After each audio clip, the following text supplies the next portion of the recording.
It's a great line by the Zen poet Bunan: die while you're alive and be absolutely dead. Then do whatever you want. It's all good.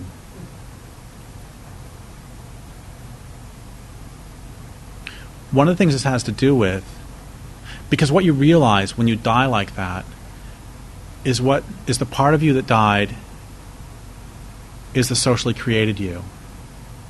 And who's left is the animal you. Who's left is what died is the you that depended upon them. And who's left is the you that's the human animal who needs community and habitat. You know, one of the smartest things that I'm going to back up a second. And one of the reasons that my mother stayed with my father was because in the 1950s and 1960s there weren't any battered women's shelters. But another reason she stayed with him is because of the false hope that he would change. And false hopes need to be eradicated. False hopes bind us to unlivable situations. They blind us to real possibilities. False hopes surround us everywhere. Does anybody think that windmills are going to save the day? Does anybody think if we can just get a Democrat in the White House, things will be okay? What are the false hopes that keep you tied to the system? Does anybody think that Weyerhaeuser will stop deforesting because we ask nicely? Does anybody think that Monsanto will stop Monsantoing because we ask nicely? So where does that leave us? But the problem isn't merely false hope. It's hope itself. So I want to talk about something else before I talk about that, which is one of the smartest things that the Nazis did was they made it so that at every step of the way it was in the Jews' rational best interest to not resist. So they would say, do you want to get an ID card? I mean, they would basically make them have the choice. Do you want to get an ID card, or do you want to resist and possibly get killed? Do you want to move to a ghetto, or do you want to resist and possibly get killed? Do you want to get in a cattle car, or do you want to resist and possibly get killed? Do you want to take a shower, or do you want to resist and possibly get killed? At every step of the way, it was in their rational best interest to not resist. But I'll tell you something very important, which is the Jews who participated in the Warsaw Ghetto Uprising had a higher rate of survival than those who went along. The Jews who participated in the Warsaw Ghetto Uprising had a higher rate of survival than those who went along. The Jews who participated in the Warsaw Ghetto Uprising had a higher rate of survival than those who went along. No, listen. The Jews who participated in the Warsaw Ghetto Uprising had a higher rate of survival than those who went along. Keep that in mind over the next 10 years. The problem is not merely false hope, but it's hope itself. I was doing a talk in Colorado several years ago, and I was gleefully bashing hope, and someone shouted out from the audience, "What's your definition of hope?" And I said, "I don't know. I've been bashing hope for years, and I have no clue what I'm talking about, but I'm a white male, so I get to do that." And I said, "So you tell me, what's your definition of hope?" And they came up with a great definition, which is hope is a longing for a future condition over which you have no agency. Hope is a longing for a future condition over which you have no agency. And this is how we use it in everyday language. I don't hope that I eat something tonight. I have a candy bar in my backpack, and I know men are supposed to be afraid of commitment, but especially Sagittarius men, but I'm going to commit to you here in public that I am going to eat this candy bar tonight. This is not, I don't have to hope, I eat it. On the other hand, I get on an airplane tomorrow, and when it's in the air, I hope it doesn't crash. Because once it's in the air, I have no agency whatsoever. I can choose to make the flight or not make the flight. I can choose to eat a candy bar or not, but I can't choose whether it crashes. So when people say that they hope that that global warming doesn't kill the planet, what they're saying is that they have no agency. But it's pretty straightforward. If you ask any reasonably intelligent 7-year-old how you stop global warming that's caused in great measure by the burning of oil and gas, this reasonably intelligent 7-year-old will say to you, "Stop burning oil and gas." If you ask any reasonably intelligent 35-year-old how to stop global warming caused in great measure by the burning of oil and gas, this 35-year-old will probably give you an answer that benefits green high-tech consulting firms, because the 35-year-old has been metabolized into the system. I mean, it's pretty obvious. You know, it's like, okay, so let's say I go into my bathroom and I see that the water is on in the bathtub, and it is overflowing onto the floor. What should I do? Turn the faucet, see if the faucet's on. If it is turned on. It is on. Well, that is a very good answer, but I can also tell that you're not an environmentalist. Because if you're an environmentalist, what you would say is that I need to apply for a grant from the Pew Charitable Trust, and I can use this grant to then install solar panels on the roof that will run a pump to pump the water from the floor through a gray water system, and then will water a permaculture garden. And I have just succeeded in insulting every person in the room. And so the point is that people talk about, I don't hope that global warming doesn't kill the planet, and I don't hope that coho salmon survive. I will do whatever it takes to make sure the dominant culture doesn't kill the planet, and I will do whatever it takes to make sure that it doesn't drive coho salmon extinct. If coho salmon don't like how they're being treated and they want to go away, I will say goodbye and I will miss them.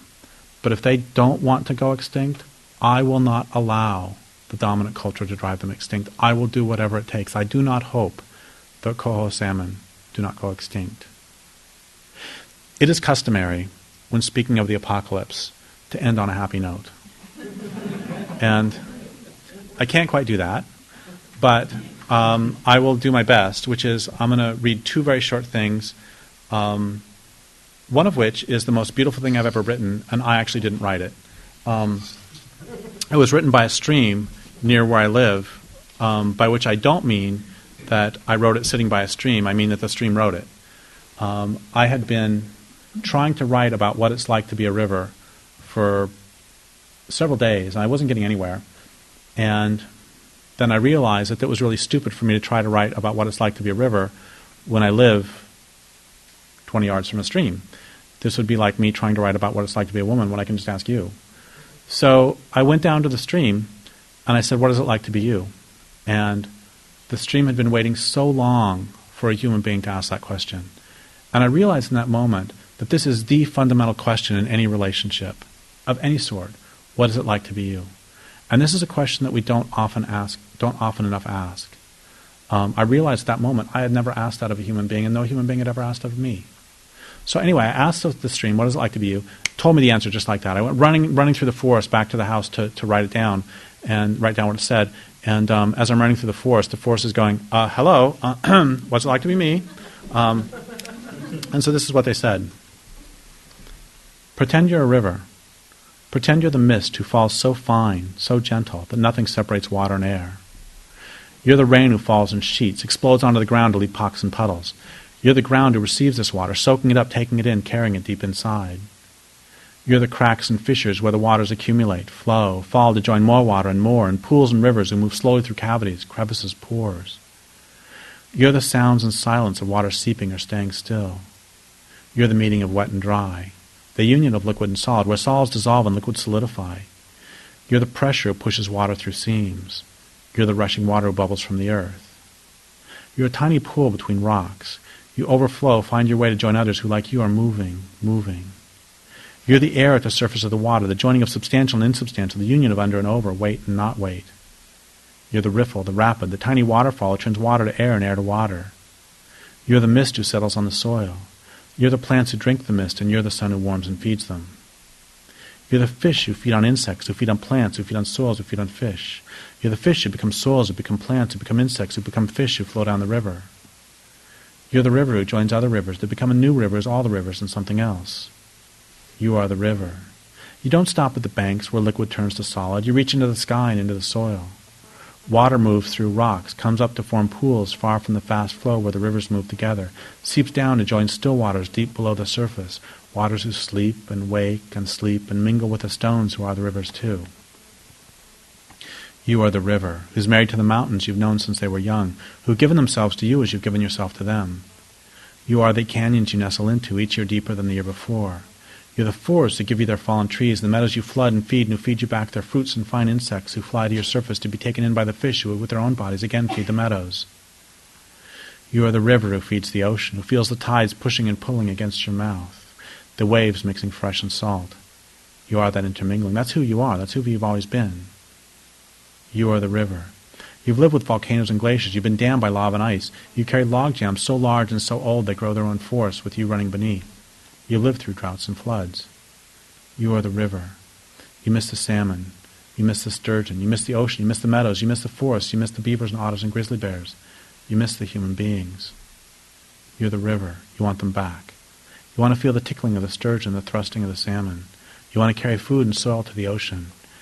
You want to cover the meadows as you used to, and you want to give yourself to them, and you want them to give themselves to you as you've done forever and as they have too. Now, pretend you're a forest. You're the bark of trees and the hairy moss who hangs from them. You're the duff who becomes soil, who becomes trees, who becomes seeds, who becomes squirrels, who become owls, who become slugs, who become shrews, who become soil. You're the trees who cannot live without the fungi, who cannot live without the voles, who cannot live without the trees. You're the fire who cannot live without the trees, who cannot live without the woodpeckers, who cannot live without the beetles, who cannot live without the fire. You're the wind who speaks through the trees, and the trees who speak through the wind. You're the birds who sing, and the birds who do not. You're the salamanders, the ferns, the millipedes, the bumblebees who sleep on flowers, waiting for the morning to warm you up so you can eat and fly on home.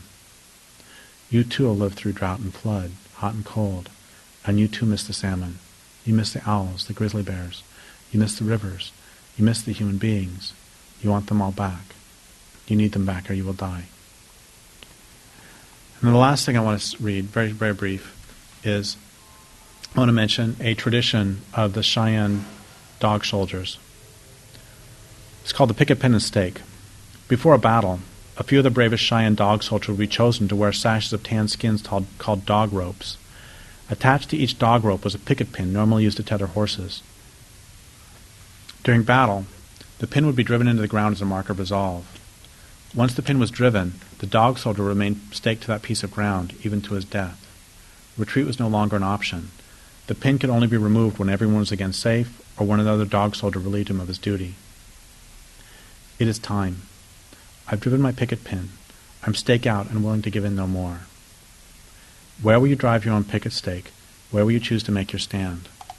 Give me a threshold, a specific point at which you finally stop running, at which you finally fight back. Stand with me. Stand and fight.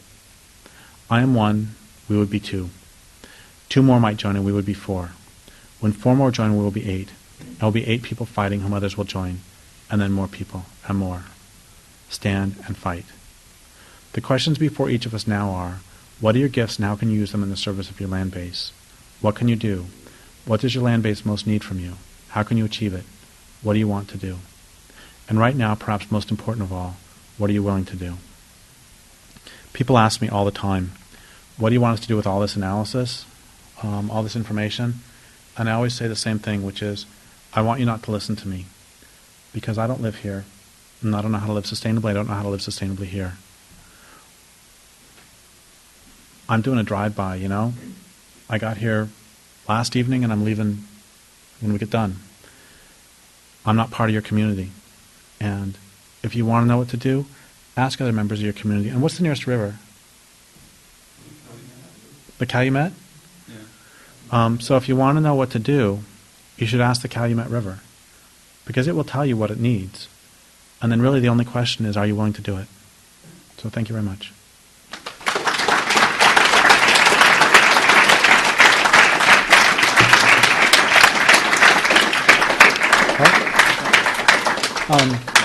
Yeah, I want to do one announcement first. Okay, so what we're going to do is I'm going to do one announcement, then you're going to do a couple announcements.